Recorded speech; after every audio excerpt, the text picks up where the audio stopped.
اس نے چاہے روزہ رکھا ہوا ہے، بھوک اور پیاس تو ہے، لیکن تقوی حاصل نہیں ہو رہا، کیونکہ شیطان داؤ لگائے جا رہا ہے۔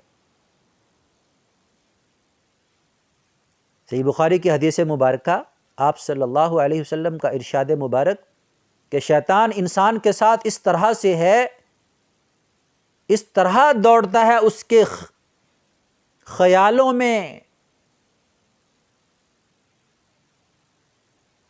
جیسے خون دوڑتا ہے۔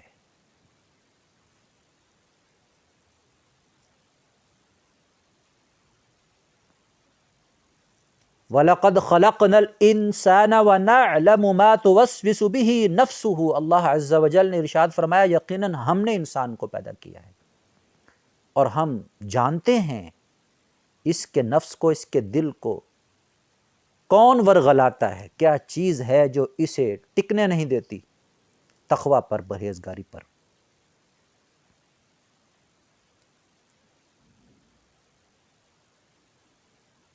تو مومن جو ہے وہ بہت ہوشیار رہتا ہے، وہ اپنے نفس کو شیطان کی طرف سے کیے گئے حملوں سے بچانے کے لیے ہر وقت چوکنا رہتا ہے۔ ان الذين اتقوا اذا مسهم طائف من الشيطان تذكروا فاذا هم مبصرون، فرمایا اس بات میں کوئی شک نہیں ہے کہ پرہیزگار، متقی، پاکیزہ دل رکھنے والے لوگ وہ ہیں جب شیطان کی طرف سے کوئی وسوسہ آتا ہے تذکروا، فوراً انہیں اللہ کے احکام یاد آ جاتے ہیں، فَإِذَا هُمْ مُبْصِرُونَ، پھر وہ ہر چیز کو دیکھنے لگ جاتے ہیں، سمجھنے لگ جاتے ہیں۔ یہ نہیں کہ شیطان نے ان النفس لامارۃ بالسوء، کہ نفس جو ہے بہت زیادہ برائی کا حکم دینے والا ہے تو اس کے پیچھے چلتے رہے، نفس کی مانتے رہے، شیطان کے پیچھے چلتے رہے۔ نہیں، یہ نہیں، بلکہ وہ لڑائی کرتے ہیں، فائٹ بیک۔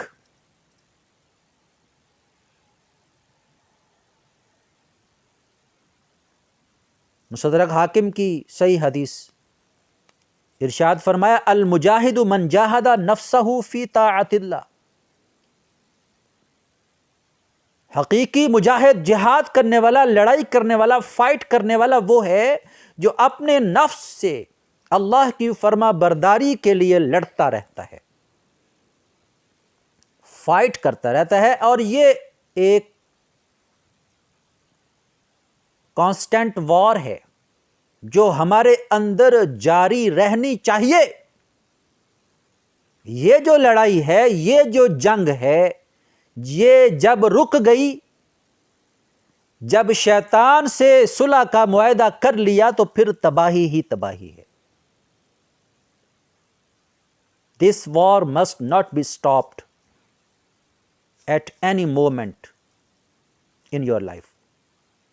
کسی بھی لمحے یہ جو جنگ ہے شیطان سے، جو نفس کے میدان پر لڑی جا رہی ہے، اسے رکنا نہیں چاہیے، تبھی ہم مجاہد ہیں۔ ارشاد فرمایا والذین جاہدوا فینا لنہدینہم سبلنا، وہ لوگ جو ہمارے لیے فائٹ کرتے ہیں، جاہدوا فینا، ہمارے لیے لڑتے ہیں، لڑائی کرتے ہیں، اللہ کے لیے، اللہ کی رضا کے لیے، اس کو خوش کرنے کے لیے شیطان کو پچھاڑ دیتے ہیں، شیطان کے پیروکاروں کو، اس کے چیلوں کو، اس کے شاگردوں کو، چاہے وہ جن ہیں یا انسان ہیں، پچھاڑتے ہیں، لڑتے ہیں۔ لنہدینہم سبلنا، ہم انہیں اپنے راستے دکھا دیتے ہیں، راہیں کھلتی چلی جاتی ہیں، رکاوٹیں ختم ہوتی چلی جاتی ہیں۔ یہدیہم ربہم بایمانہم، ان کے ایمان اور تقوی کی بدولت اللہ عز و جل ان کی رہنمائی فرماتا چلا جاتا ہے۔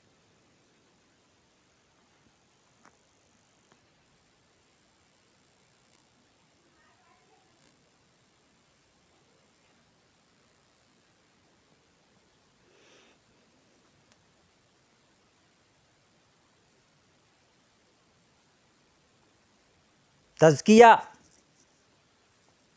جو اللہ تعالیٰ نے بار بار لفظ استعمال فرمایا، یزکیہم، زکاہا، اس کا جو لغوی معنی ہے وہ کسی چیز کو صاف ستھرا بنانا، اس کو بڑھوتری دینا، نرچر کرنا، نشو نما دینا اور پروان چڑھانا۔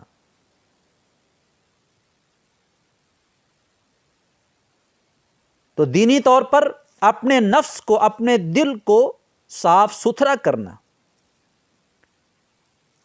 اس کی روحانیت کو، اس میں اللہ کے خوف کو بڑھانا، تقوی کو بڑھانا، اور گناہ کے رجحانات اور میلانات سے اس کو پاک کرنا، نیکی اور خوف الہی پر اس کی تربیت کرنا، اس کو لگانا، یہ ہے تزکیہ نفس۔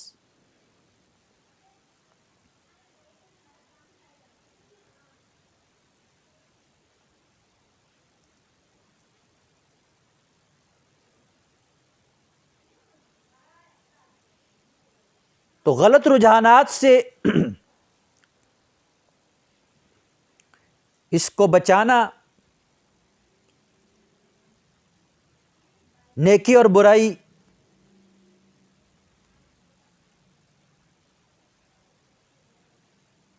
ان دونوں میں ایک طرح کی کشمکش ہمارے نفس کے اندر برپا ہو جاتی ہے، ایک جنگ برپا ہو جاتی ہے۔ فرشتہ کہتا ہے صحیح مسلم کی حدیث مبارکہ کے مطابق کہ یہ نیکی کا کام ہے، یہ کرو۔ ادھر سے شیطان کہتا ہے یہ مزیدار کام ہے، اس میں بڑی لذت ہے، اس میں بڑا دنیاوی فائدہ ہے، اس میں بڑی راحتیں ہیں، اس میں بڑی سکون ہے، بڑی موج ہے، مستی ہے اس میں۔ شیطان اپنا زور لگا رہا ہے، فرشتہ اپنی طرف سے ترغیب دے رہا ہے نیکی کی۔ یہ لڑائی، یہ کشمکش جاری ہے۔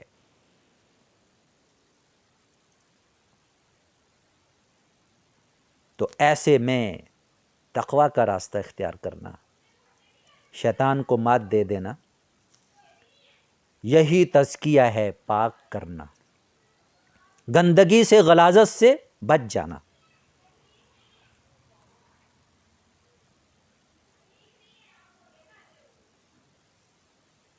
اور اس لڑائی میں روزہ جو ہے وہ ایک ڈھال ہے، جو صحیح بخاری کی حدیث مبارکہ ہے، مسند احمد میں بھی ہے صحیح سند کے ساتھ۔ الصیام جنہ، روزہ ڈھال ہے۔ روزہ ڈھال کس چیز کے لیے ہے؟ گناہ کے کاموں سے ڈھال ہے، شیطان کے وسوسوں اور اس کے بہکاموں کے خلاف ڈھال ہے، اور بالآخر جہنم کی آگ کے خلاف ڈھال ہے۔ یستجن بها العبد المؤمن، آپ نے فرمایا مومن بندہ روزے کے ذریعے سے اپنا بچاؤ کرتا ہے، شیلڈ ہے یہ۔ شیطان کی طرف سے چلایا گیا ہر وار، اس کی طرف سے چلائی گئی ہر بلٹ، ہر میزائل، اس کے لیے روزہ ایک ڈھال ہے۔ اس سے ہم تقوی حاصل کر پا رہے ہیں۔ رمضان تقریباً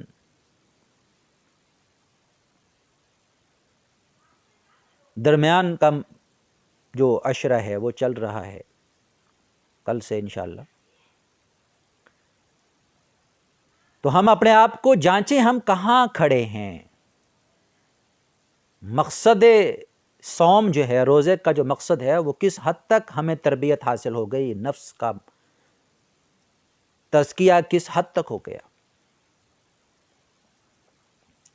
آپ میری اس بات پر غور کیجئے کہ جب ایک مرض ہے اور ڈاکٹر کہتا ہے کہ پورا 1 مہینہ اس مرض کا علاج کرنا ہے،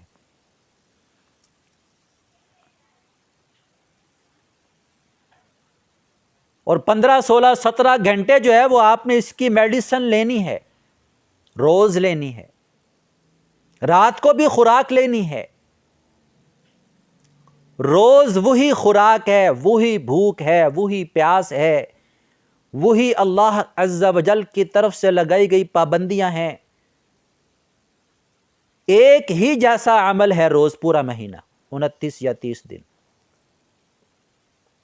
تو نعوذ باللہ یہ روز ایک ہی طرح کا کام یا عمل جو ہے بے مقصد تو نہیں ہے۔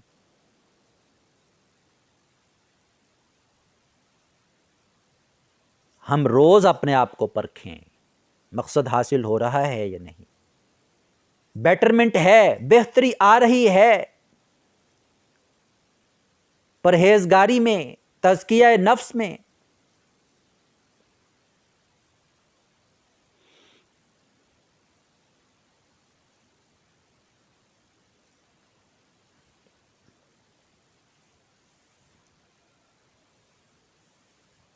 تو تزکیہ جو ہے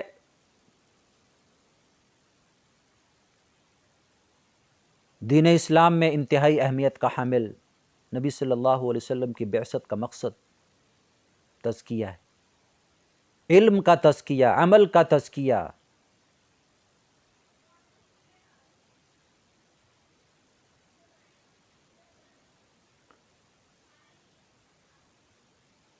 تو دل جو ہے، جو نفس ہے، جس کا تزکیہ مقصود ہے، اور قرآن مجید کا نزول بھی دل پر اللہ عز و جل نے فرمایا، نبی صلی اللہ علیہ وسلم کے دل مبارک پر، نزلہ علی قلبک، محبت وحی جو ہے وہ بھی دل ہے۔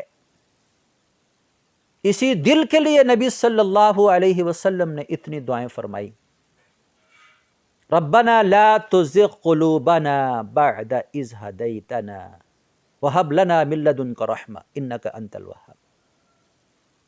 اے اللہ تو ہمارے دلوں کو ٹیڑھا مت کرنا،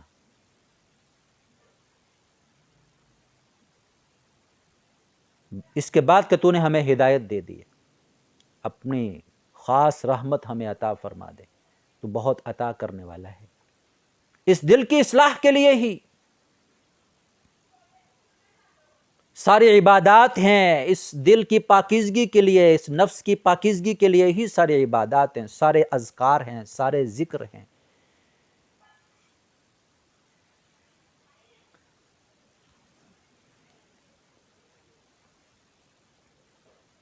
نبی صلی اللہ علیہ وسلم صحیح مسلم کی حدیث مبارکہ، صبح کی نماز کے لیے جب روانہ ہوتے تو یہ دعا پڑھتے، اللہم اجعل فی قلبی نورا،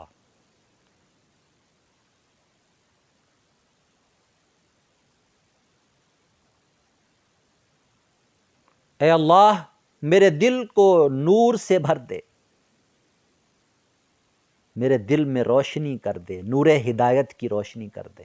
یہ پوری دعا ہے، اس میں سارے جسمانی اعضاء اور اجزاء، ان کے لیے نبی صلی اللہ علیہ وسلم نے نور ہدایت سے معمور کرنے کے لیے دعا فرمائی۔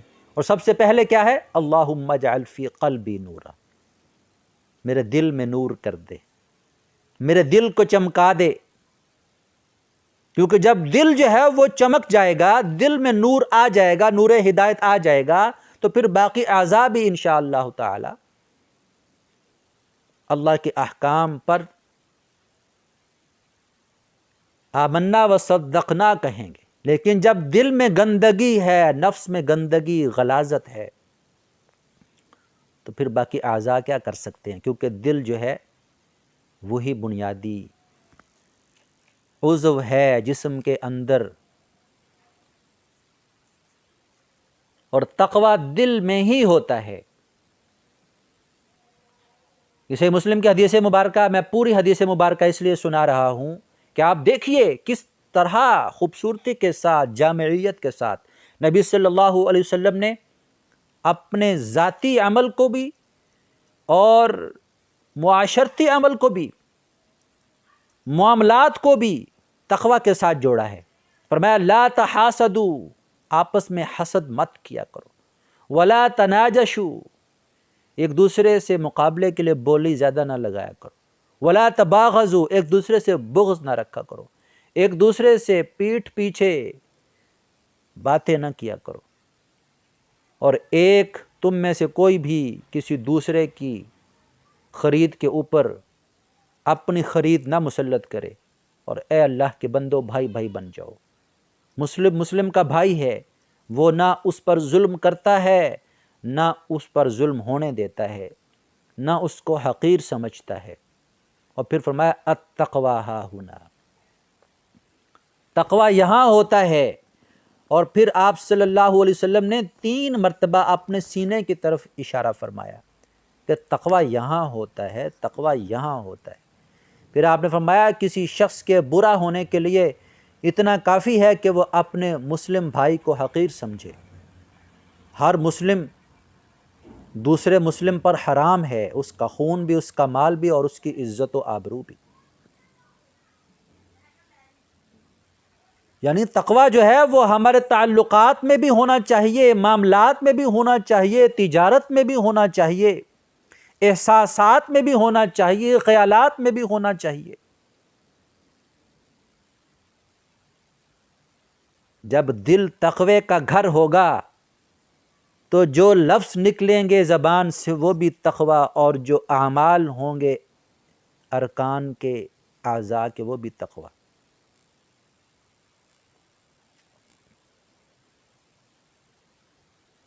اور وہ مشہور حدیث صحیح بخاری کی اکثر آپ سنتے رہتے ہیں، جس میں آپ صلی اللہ علیہ وسلم نے ارشاد فرمایا خبردار ہو جاؤ، سن لو، جسم کے اندر ایک لوتھڑا ہے، اگر وہ درست ہو جائے سارا جسم درست ہو جاتا ہے، اگر وہ خراب ہو جائے سارا جسم خراب ہو جاتا ہے۔ الا وہی القلب، خبردار سن لو، وہ دل ہے۔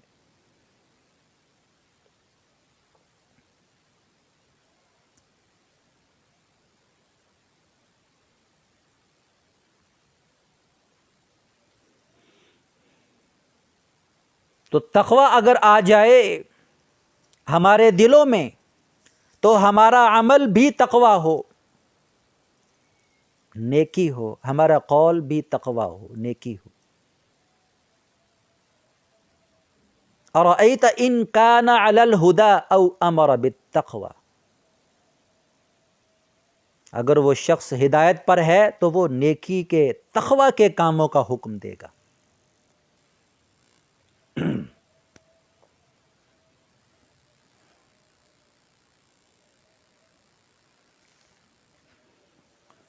تو نفس کو غلط خواہشات سے روکنا، نیکی پہ لگانا، اس کی لگام میں کھینچنا، اس پر جبر کرنا، اس سے لڑائی کرنا،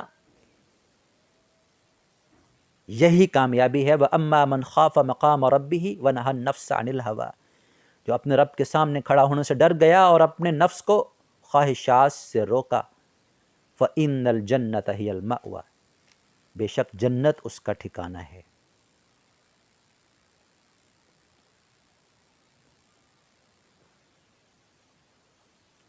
صحیح مسلم کی حدیث مبارکہ، نبی صلی اللہ علیہ وسلم دعا فرمایا کرتے تھے اللہم آتی نفسی تقواہا، اے اللہ میرے نفس کو تقوی عطا فرما دے، وَزَكِّهَا أَنْتَ خَيْرُ مَنْ زَكَّاهَا، میرے نفس کو پاک کر دے، پاکیزہ بنا دے، گندگیوں اور نجاستوں سے پاک کر دے، تو ہی بہترین پاک کرنے والا ہے۔ انت ولیہا و مولاہا، تو ہی اس کا دوست ہے اور اس کا مالک اور مولا ہے، آقا ہے۔ اللہم انی اعوذ بک من علم لا ینفع، اے اللہ میں تیری پناہ طلب کرتا ہوں ایسے علم سے جو فائدہ نہ دے، ومن قلب لا یخشع، اور ایسے دل سے میں تیری پناہ طلب کرتا ہوں جو ڈرتا نہیں ہے، ومن نفس لا تشبع، اور ایسے نفس سے جس کا پیٹ بھرتا نہیں ہے، وَمِن دَعْوَةٍ لَا يُسْتَجَابُ لَهَا، اور ایسی دعا سے جو قبول نہیں کی جاتی۔ یہ دعا یاد کر لیجئے، ان الفاظ سے شروع میں بھی کچھ الفاظ ہیں، صحیح مسلم میں یہ 2722 نمبر ہے حدیث مبارکہ، اس دعا کو پڑھا کیجئے۔ اللہ کی مدد حاصل کرنا عبادت پر، تزکیہ نفس پر، کسی بھی عبادت کے اللہ عز و جل کے ہاں قبولیت کے لیے اس کا خالص اللہ کی رضا کے لیے کیا جانا بھی بنیادی چیز ہے، اور کوئی بھی عبادت اللہ کی مدد کے بغیر ہم نہیں کر سکتے ہیں۔ اس کی توفیق اور اس کی مدد یقینی طور پر ہمیں چاہیے ہے۔ ایاک نعبد و ایاک نستعین، اے اللہ ہم تیری ہی عبادت کرتے ہیں اور تجھ ہی سے مدد چاہتے ہیں، تیری مدد کے بغیر ہم کچھ نہیں کر سکتے، لا حول ولا قوت الا باللہ۔ تو ایسا تزکیہ ہو اعمال صالحہ سے، نفس کا ایسا تربیت کا نظام جو اللہ عز و جل نے دیا ہے کہ نفس تابع ہو جائے اللہ کے احکام کا، سرکشی ختم ہو جائے، یہاں تک کہ وہ نفس مطمئنہ بن جائے، اللہ کے احکام پر زندگی گزارنے میں سکون محسوس کرنے والا دل اور نفس، اور اس کی نافرمانی اور اس کی بغاوت سے کوسوں دور بھاگنے والا نفس اور دل۔ ایسے نفس کے بارے میں ہی اللہ عز و جل نے ارشاد فرمایا، یا ایتھا النفس المطمئنہ ارجعی الی ربک راضیۃ مرضیہ فادخلی فی عبادی وادخلی جنتی۔ یہی ہمارا ہر مسلم کا، ہر مومن کا زندگی کا مقصد ہونا چاہیے کہ اللہ تعالی ہمیں نفس مطمئنہ عطا کر دے جو پاک ہے گناہوں سے۔ اے وہ جان جس کا دل اپنے رب پر مطمئن ہے، یا ایتھا النفس المطمئنہ، اے وہ جان جس کا دل اپنے رب پر مطمئن ہے، ارجعی الی ربک، چل اپنے رب کی طرف، راضیۃ مرضیہ، تو اس سے راضی ہے اور وہ تجھ سے راضی ہے۔ یہ کامیابی ہے، یہی کامرانی ہے۔ فادخلی فی عبادی، ایسے نفس سے اللہ تعالیٰ فرمائے گا تو داخل ہو جا میرے بندوں میں، وادخلی جنتی، اور داخل ہو جا میری جنت میں۔ اقول قولی ھذا لی ولکم، استغفر اللہ استغفر اللہ۔